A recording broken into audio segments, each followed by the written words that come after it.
첫 번째 경기 스타드렌 대 르하브르 분석 시작해보겠습니다. 렌은 브레스트 원정에서 승점 1점을 따내고 돌아왔다. 챔스에서 2승으로 선두권을 달리는 브레스트를 만나 고전한 건 사실이지만 교체로 들어온 조타가 팀을 패배의 위기에서 구해냈다. 충분히 3위권 경쟁을 할 수 있는 전력의 팀으로 평가받았지만 출발이 좋지 않았는데 이 경기를 통해 확실하게 떨어진 분위기를 끌어올리려 할 것이다. 르하브르는 툴루즈 원정 패배 이후 리옹전까지 5경기를 모두 패했다. 개막 이후 3경기에서 2승을 따내는 등 출발이 좋았기에 잔류에 대한 기대가 컸는데 흐름이 좋지 않다.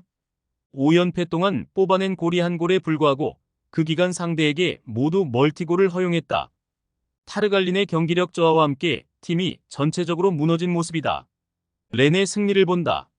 르하브르는 살미에와 요리스 등 최종 수비가 상대의 문전 침투를 전혀 막아내지 못하고 있다. 원정에서 렌 상대로 분위기 전환을 하기 어렵다. 칼리무엔도와 블라스가 최전방에 나서 상대 수비를 넘어설 수 있고 하테보어의 측면 지원이 있을 렌이 무난하게 승리할 것이다. 두 번째 경기 포츠머스 대 셰필드 웬즈데이 분석 시작해보겠습니다. 포츠머스는 카디프 원정을 패하며 최하위로 추락했다. 퀸즈파크를 비롯해 비슷한 성적을 내는 팀들이 있지만 승격 첫해 확실하게 고전 중이다. 그래도 원정 연전에서 승점 3점을 획득하며 돌아와 나서는 홈 경기에 대한 기대감은 있다. 쇠렌센과 칼럼 랭 등 해결할 수 있는 선수들이 적극적으로 골을 노릴 것이다. 셰필드 웬즈데이는 최근 2경기에서 골을 뽑아내지 못하며 승점 1점 추가에 그쳤다. 주중 경기에서는 스완지 상대로 홈에서도 주도권을 잡지 못하는 등 휴식기 이후 페이스가 좋지 않다.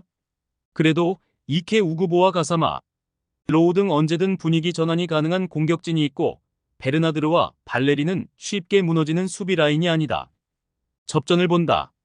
포츠머스가 홈에서 공격적으로 경기 내내 상대를 몰아칠 수도 있다. 패디 레인이 중원에서 최대한 라인을 올리며 공격 상황을 전개할 것이다. 그러나 시어 찰스의 보호 아래 베르나르드가 골키퍼 앞을 집요하게 지켜낼 셰필드 웬즈데이가 쉽게 리드를 허용하지 않을 것이다. 세 번째 경기 레스터시티 대 노팅엄 분석 시작해보겠습니다. 레스터는 4셈 원정에서 이번 시즌 최고의 경기를 했다. 전반 선제골을 허용하는 등 끌려간 경기였는데 제이미 바디와 부오나노테, 아예우 등의 골이 터지며 대역전승했다.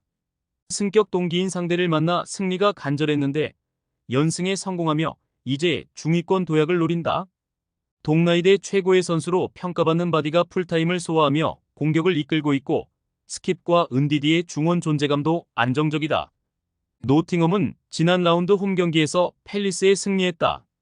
거센 팰리스 2공세에 고전한 건 사실이지만 이번 시즌 확실한 주포 역할을 하는 우드의 결승골이 승부를 갈랐다. 미렌코비치와 무리오, 모레노 등이 나선 수비는 어느 때처럼 안정적인 모습을 보였고 예이치의 중원 존재감도 확실했다. 접전을 본다. 연승에 성공하는 등 최근 레스터의 기세가 대단한 건 사실이다. 또 홈의 이점도 누릴 수 있다. 그러나 원정팀은 징계로 직전 경기를 빠진 워드프라우스가 돌아와 예이치와 함께 중원에서 상대의 공세를 저지할 수 있다. 미렌코비치의 안정적인 수비라인 지휘도 있을 노팅엄이 원정 승점 1점을 챙길 것이다. 네 번째 경기 에스파뇰 대 세비야 분석 시작해보겠습니다. 에스파뇰은 전반에 이미 빌바오에 압도당하며 패했다. 후반 종료 직전 한 골이 나오긴 했지만 원정의 부진을 털어내지 못했다. 그래도 부진한 원정과는 달리 홈에서는 최근 3경기에서 2승을 따내는 등 충분한 경쟁력을 보여주고 있다. 푸아도가 부상 중이긴 하지만 벨레즈와 올리반 등이 최전방에서 공격 상황을 잘 이끌고 있다. 세비야는 리그 선두인 바르샤 원정에서 완패했다. 안탈루시아 더비 승리를 비롯해 휴식기 이전 3경기에서 무패를 이어가며 흐름이 좋았는데 바르샤를 넘긴 어려웠다. 때문에 이번 원정을 통해 떨어진 분위기를 끌어올려야 한다. 로메로와 루케바키오, 수소 등 골을 넣을 수 있는 선수들이 적극적으로 임할 것이고 구데이와 소우가 중원에서 공격에 가담할 것이다. 세비야의 승리를 본다. 에스파뇰의 홈 경기력이 안정적인 건 사실이지만 주포인 푸아도가 부상 중인 것은 크다. 벨레즈가 집중력 있게 나서겠지만 소우와 구데이 등의 보호를 받을 세비야 수비가 쉽게 공간을 주지 않을 것이다. 이삭 로메로가 공격을 주도할 것이고 에주케와 카르모나가 측면을 허물 세비야가 승리할 것이다. 최종 조합은 영상 아래 고정 댓글로 말 걸어주시면 오늘 정보방에서 무료로 공유해드립니다. 제발 손해보면서 토토하지 말고 다같이 웃으면서 즐겁게 베팅합시다. 함께 하실 분들은 부담 갖지 마시고 편하게 말 걸어주세요.